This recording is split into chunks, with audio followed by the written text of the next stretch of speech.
making vaginas and all kinds of discharge, stick figure drawings and Play-Doh and fabric, history lessons and pink glitter bombs. These are a few of our favorite things. Children and stuffed toys and game shows about tumors, Instagram addicts and gynae Olympics, life-size dolls with pelvic disease. These are a few of our favorite things. Hot guys from Hudson's and family planning, tunnies and mothers and Soviet spies.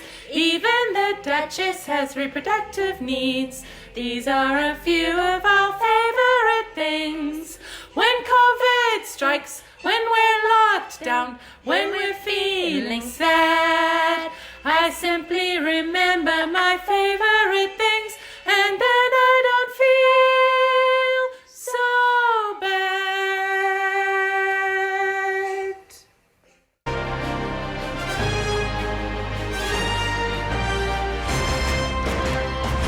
Hi everyone, it's me, Covidia eLearning, and we're here on Gynae News to bring you another riveting show. And I have a really special guest with me today. After COVID struck, a lot of educators had to be innovative with how they designed their courses. And today I've got Dr. Siobhan Gordon. She's the head of undergraduate education for Gynae at UCT. And we had news of such positive reviews from the students. They were raving about this course, almost entirely positive. And we just want to find out from you, Dr. Gordon, what were your initial thoughts when you found out you had to design an online course for the first time? Blind panic. It was very intimidating, but I did have a vision for how I wanted things to go. My background is as a medical educationist, so I wanted whatever we did to be obviously educational, but also a lot of fun and very engaging. So I had this crushing realization that I had to create this whole thing in a way that I wanted to create it, which was incredibly intimidating at the time. Right. And how did you want to design the course? Well, I followed a lot of the guidelines from SILT, which is the UCT Centre for Innovative Learning and Teaching, and they recommended that we create a structure through like a kind of a flow through which students would progress. So that's how I designed the site. It was weeks 1, 2, and 3, and every day had a certain list of topics that they had to go through. And I also had to keep in mind what the survey of the students had said, which was that the average amount of time per day that they could use to study and work was about 5 hours. So I had to be very mindful about how much content I put in every day. And how much experience had you had with creating courses like this? None. I have participated in online courses before, but I've never ever had to design one.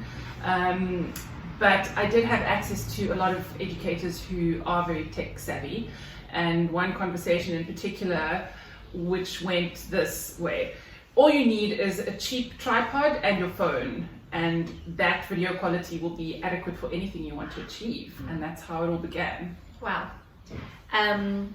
What were your working conditions?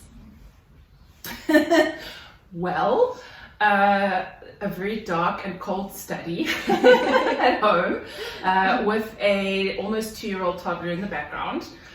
Fortunately, our nanny was able to come and stay in with us, so that otherwise I would have got no work done.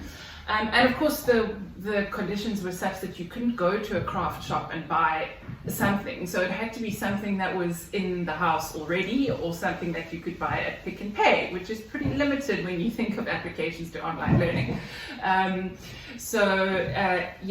It was quite limited with a lot of home distractions in the background, but fortunately I do have a very good internet connection, so that was very helpful, and that stood me in good stead. What was your greatest joy in this process? Oh Poor girl. So my other choice of career in life was drama. I know, it's very subtle. So my greatest joy was becoming a whole lot of different simulated patients with all the stuff that was in my house, the thousands of dress-up parties and wigs and whatever, all came out to play. And that was extremely enjoyable. I just couldn't get enough. Great. And what about your co-actors? How did you get them to socially distance during this process? Covidia, this is my cast of actors. You don't need to socially distance stuffed toys. You must have really saved on masks and PPE. That's great. Thank you so much for joining me on the show, Gynae News. It's been wonderful to share with our viewers about what you've done. It's time for a short ad break. Bye! Are you lacking inspiration for your online program? Do you think that you need paid participants? A top-of-the-range camera? An office even? Years of e-experience? Stylish graphics? A film studio? Sophisticated software? You're wrong! What you do need are helpful husbands. Also, any children that may be in the house. All of your creativity. Free and easy online software. A great sense of humor. A couple of outfits. Lots of stuffed toys. Maybe a wig or two. All of the cardboard in Pick n Pay. Literally all. A tiny little cheap tripod. And finally, maybe for fun, a wand.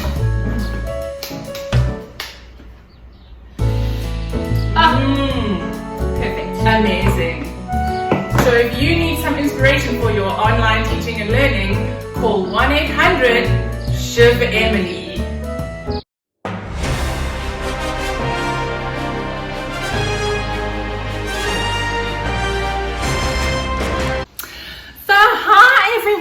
It's Vagina Labia Majora, as you well know from my Instagram feed. I'm an influencer, obviously.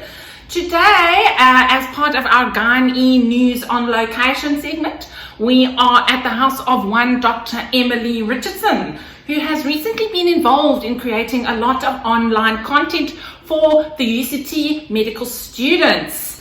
So let's go in and say hello to her. Emily! Oh, hi. Hi! Oh gosh, it's today. Oh, I forgot. I didn't expect to see you here. Oh, well, I'm sorry. Is it inconvenient? No, it's fine. It's fine. Yeah, Okay, so you forgot that you were to be featured on today's segment. I forgot. My son, he was teething and he kept waking up in the night at 3 a.m. and 4 a.m. and 5 a.m. and my puppy was trying to eat my slippers again and it was just chaos. So yeah, I forgot. Oh wow, that sounds really rough. Is it okay for us to carry on? Do you Let you do it, yeah. Okay, wonderful. Well, as you know, we got, and for our viewers, we got such amazing feedback about the content that you made for the Women's Health course, the online course. And we were wondering, what were your initial thoughts when you were approached by Dr. Siobhan Gordon to help create content for this online endeavor? Yeah, no, I was quite overwhelmed in the beginning. I didn't really know what to do to make it interesting or different at all, so I just stuck with making a narrated PowerPoint, and it was really boring. It was boring to make, and I think it was boring to watch, so I wanted to make it more interesting next time. Okay, that's so fascinating. So you wanted to create a better product after that first experience. So what did you do? Where did your inspiration come from for everything that they raved about? The things that I could find in my house, like I used a doll to demonstrate pelvic inflammatory disease, which was a little bit creepy, but hopefully helpful to the students. And I like cooking, so I did a cooking show with making vaginal discharges. Yeah, just whatever I had around. Okay, that sounds very inspired and resourceful and creative. Tell me, what experience have you had previously with online teaching and learning? Absolutely none at all. I can barely log on to Bula. That's hysterical because it definitely doesn't show, definitely not. Now tell me, Emily, what conditions were you working under while you were making this content? Well, it would have been wonderful to have some sort of childcare services so I had more time, but it was just me and my husband at home. Sometimes he was at work, so he helped out, and I often had to work at night. Yeah, it was challenging. That sounds enormously challenging, but your gorgeous children were actually in some of your videos, weren't they? Yes, they were. They did very well. Amazing. So tell me, what was your greatest joy in this whole process, which sounds like it must have been very stressful and exhausting, but what was the joy? I think the greatest joy was when I let go of any sense of self-respect, and I just did what would be most interesting and most entertaining to the students, and then I ended up having so much fun. That is amazing. Okay, thank you so much for welcoming us into your house, and I hope things are better now and that you can get childcare and things. So thank you very much for hosting us, and I'm sure we will see you again. That's a pleasure. This is Vagina Labia Majora signing out for the On Location segment of Gyn E News.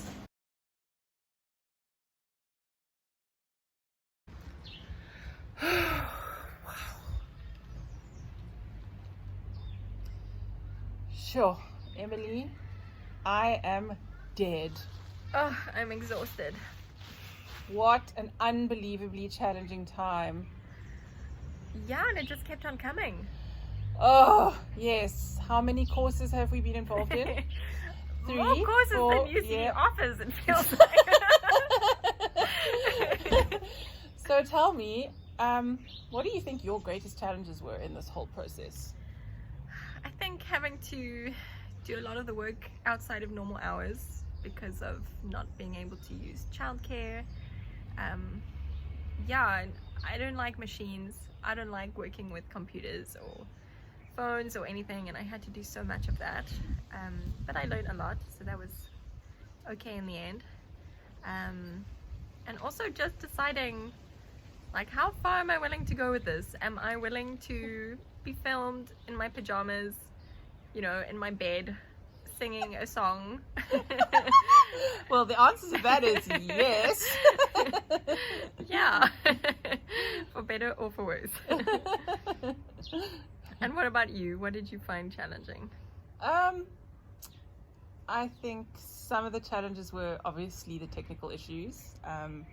Like I work on Apple Macs, and the way Apple records doesn't really speak very well to Vula, so I had to learn how to convert formats. I had to learn about megabytes and sizes and what's too big and what's too small, and I had to learn how to compress things, which you taught me actually. You taught me how to compress things. I don't think it's the official way, but yeah. It works. And obviously, yes, there's distractions at home, but I think probably my biggest challenge was my perfectionism, because once I had a vision in my mind of what I wanted to create, it had to be that way, and that meant a lot of after hours work. Even though I had the nanny there, I would still be working late into the night, making lots of extra videos and things. And yes, it was worth it in terms of the content that was created, but I don't know if it was worth it in terms of the impact on my mental health. Yeah. So yeah. What about you, Sarah? What were your challenges? I don't think Sarah has many challenges aside from a lack of clothes. Seems like an advantage right now. So look, we did it. High five. Yeah.